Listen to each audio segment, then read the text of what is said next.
दोस्तों, भारत ने सबसे पहले रशिया के अंदर अपने फ्रिगेट्स बनाना बंद कर दिए हैं। उसके बाद हम लोगों ने टैंक की डिपेंडेंसी रशिया के ऊपर ख़त्म करी। अब भारत S-500 और सुखोई 57 जैसे ऑफर्स को भी रशिया से रिजेक्ट करता हुआ दिखाई दे रहा है, जिसके बाद सवाल ये उठ रहे हैं कि भारत और रशिया के बीच में ऐसा हुआ क्या है कि अब भारत रशिया से हथियार नहीं लेगा, और अगर हथियार नहीं लेगा तो भारत और रशिया के जो रिलेशन है वो चलेंगे किस तरीके से। इसे मैं शुभलिंग चौहान डिटेल में आप लोगों के साथ में चर्चा करूंगा, बट उसके पहले आप लोग मेरे साथ में SRC10 टेलीग्राम ग्रुप पर जुड़ सकते हो। मेरे क्लास की अपडेट, PPT, PDF सब कुछ आपको यहाँ पे मिल जाएगा। UPSC CSE की तैयारी करना, इंडिया के टॉप एजुकेटर से ऑफलाइन क्लास के अंदर पढ़ना है, आप लोगों के पास में अच्छा मौका है। अनअकैडमी अब केवल ऑनलाइन ही रहा है, अनअकैडमी अब ऑफलाइन भी आ चुका है। हमारे सेंटर्स ऑलरेडी खोले जा चुके हैं। जुड़ना चाहते हो तो संभव पे कांटेक्ट कर सकते हो। उसके अलावा मंथली करंट अफेयर्स की magazine, previous year question, films के मॉक टेस्ट, NCERT के नोट्स की समरी और इंडिया ईयर बुक की summary free of cost download करना है तो नीचे डिस्क्रिप्शन के अंदर मैंने लिंक दी हुई है, वहाँ से आप लोग डाउनलोड कर सकते हो।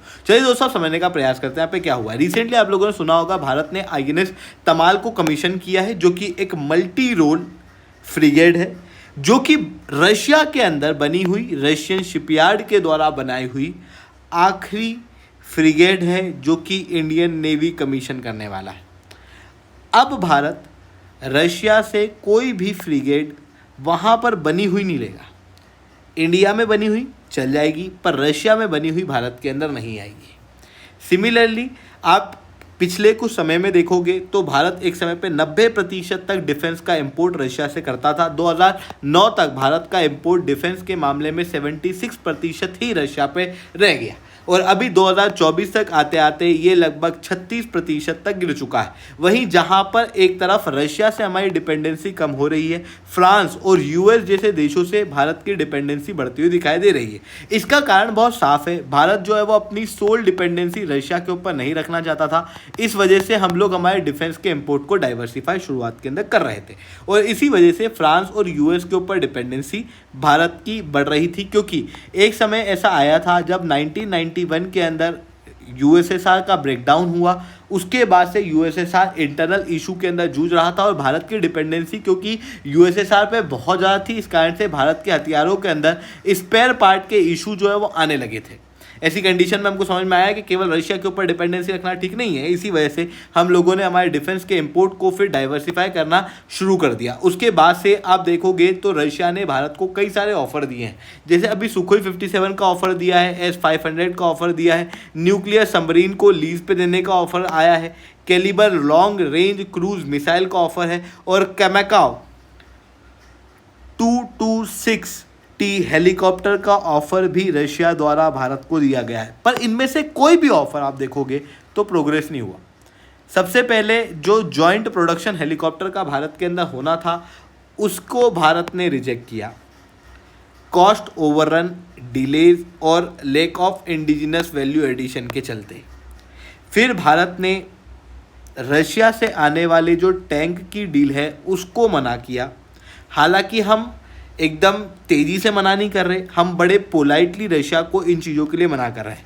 दूसरी तरफ अगर आप देखोगे तो सुखोई 57 के साथ में रशिया ने भारत के पास में बड़े ऑफर रख दिए हैं, जहां पर रशिया ने भारत को सोर्स कोड भी देने का प्रॉमिस कर दिया, टेक्नोलॉजी ट्रांसफ़र भी, और फिर उसके साथ में सुखोई 35M का ऑफर भी रशिया ने भारत को दिया हुआ है। बट यहाँ पर अभी तक कोई भी रिस्पांस भारत ने नहीं दिया है, जिसके बाद में कई सारी मीडिया रिपोर्ट ये बता रही है कि अब ऐसा हो सकता है कि भारत सुखोई 57 को ना खरीदे, क्योंकि भारत अपनी डिपेंडेंसी रशिया या फिर किसी भी देश से कम कर रहा है, और ओवरऑल रूप से इंडिजिनस डिफेंस के इक्विपमेंट जो है वो डेवलप कर रहा है। ऐसी कंडीशन में हो सकता है कि भारत जो है वो अपना पूरा के पूरा फोकस ओमका के ऊपर ही रखे, और इंटरिम समय के लिए किसी भी प्रकार के 5th जनरेशन फाइटर जेट को ना खरीदे।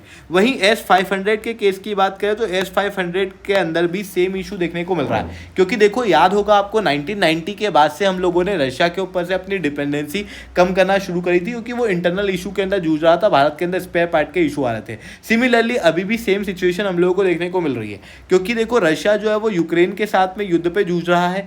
इस वजह से कई सारे डिफेंस के जो एग्रीमेंट हैं उनको फुलफिल करने में असमर्थ है। फॉर एग्जांपल S-400 के केस की बात करूं तो 5 यूनिट भारत के अंदर आनी थी, पर अभी तक केवल 3 ही यूनिट आई हैं। हालांकि 2 यूनिट मानी जा रही कि 2026 तक आ जाएगी, बट उसका भी अभी कुछ फिक्स है नहीं।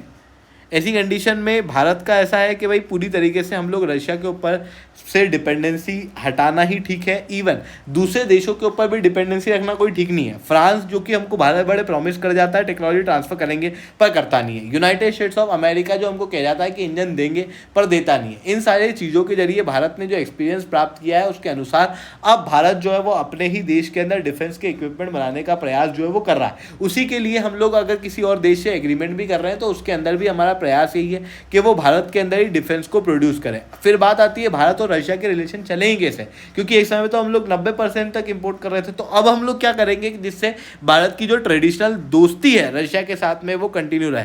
उसके अंदर सबसे पहले तो स्पेयर पार्ट और रिपेयर की चीज़ें, जैसे जो हम लोगों ने पुराने हथियार खरीदे हुए हैं, Sukhoi 30, T-90, MiG 29, kilo class submarines, इन सब के अपग्रेड, स्पेयर पार्ट के इशू, सपोर्ट, ये सब रशिया देगा। दूसरी तरफ जब डिफेंस का इंपोर्ट भारत कम कर रहा है, दूसरी तरफ एनर्जी का इंपोर्ट जो है वो रशिया से हमारा बढ़ता हुआ दिखाई दे रहा है। हम लोग सेकंड लार्जेस्ट एनर्जी के बायर रशिया से देखने को मिल रहे हैं, जो कि भारत के डिफेंस के इंपोर्ट को कहीं ना कहीं रशिया के साथ बैलेंस करके एक स्ट्रॉन्ग रिलेशन भविष्य के अंदर बनाते हुए भारत की नेशनल सिक्योरिटी को भी बैलेंस कर रहा है। तो ये चीज़ें यहाँ पर देखने को मिल रही है। आई होप ये सही बातें आपको समझ में आई होंगी। लेक्चर अच्छा लगा हो तो लाइक करना, लेक्चर बहुत अच्छा लगा हो नीचे 7 से 10 कमेंट करना। यूपीएससी सीएससी की तैयारी करना, इंडिया के टॉप एजुकेटर से ऑफलाइन क्लास के अंदर पढ़ना है, आप लोगों के पास में अच्छा मौका है। अनअकैडमी अब केवल ऑनलाइन ही रहा है, अनअकैडमी अब ऑफलाइन भी आ चुका है। हमारे सेंटर्स ऑलरेडी खोले जा चुके हैं, जुड़ना रहते तो संभव कॉन्टैक्ट कर सकते हो। उसके अलावा मंथली करंट अफेयर्स की magazine, previous year question, prelims के मॉक टेस्ट, एनसीईआरटी की नोट्स समरी और इंडिया ईयर बुक की summary free of cost download करना है तो नीचे डिस्क्रिप्शन के अंदर लिंक दी हुई है, वहां से आप लोग डाउनलोड कर सकते हो। ठीक है दोस्तों, आज के इतना ही। That's all from my side. जय हिंद, जय भारत।